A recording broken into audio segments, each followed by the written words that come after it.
നിയമസഭാ തെരഞ്ഞെടുപ്പിന് മുന്നോടിയായി സംസ്ഥാന സർക്കാരിന്റെ വികസന നേട്ടങ്ങൾ എണ്ണി പറയുകയാണ് LDF. അതിൽ പ്രധാനമാണ് കേരളത്തിന്റെ കാർഷിക മേഖലയിലുണ്ടായ മാറ്റങ്ങൾ. കഴിഞ്ഞ 10 വർഷത്തിനിടെ കേരളത്തിന്റെ കാർഷിക മേഖല ചരിത്രപരമായ മുന്നേറ്റമാണ് കൈവരിച്ചതെന്ന് മുഖ്യമന്ത്രി പിണറായി വിജയൻ പറഞ്ഞു.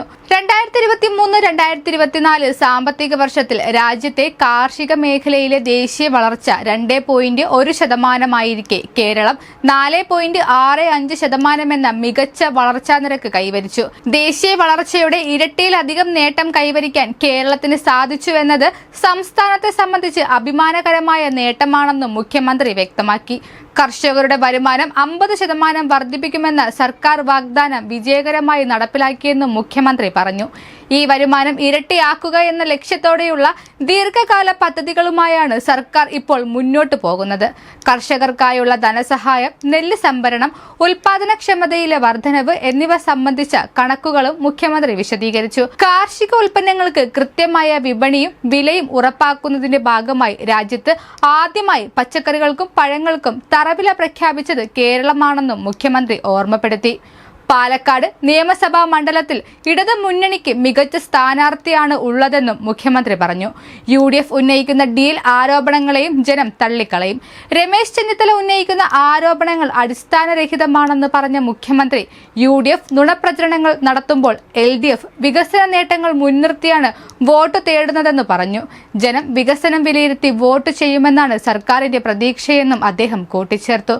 അതോടൊപ്പം തന്നെ സഹകരണ വകുപ്പിന്റെ കോമൺ സോഫ്റ്റ്വെയർ പദ്ധതിയുമായി ബന്ധപ്പെട്ട് 700 കോടി രൂപയുടെ അഴിമതിക്ക് നീക്കമുണ്ടെന്നും CPM-ന് SDPI-യുമായി ഡീലുണ്ടെന്നുമുള്ള രമേശ് ചെന്നിത്തലയുടെ ആരോപണങ്ങൾ മുഖ്യമന്ത്രി പിണറായി വിജയൻ തള്ളിപ്പറയുകയും ചെയ്തു. രമേശ് ചെന്നിത്തല പലതിനും പലരോടും മത്സരിക്കുന്ന കാലമാണെന്നും ഇപ്പോൾ നുണ പറയാനും മത്സരിക്കുകയാണെന്നും മുഖ്യമന്ത്രി പിണറായി വിജയൻ പാലക്കാട് വാർത്താ സമ്മേളനത്തിൽ സംസാരിക്കവേ പറഞ്ഞു.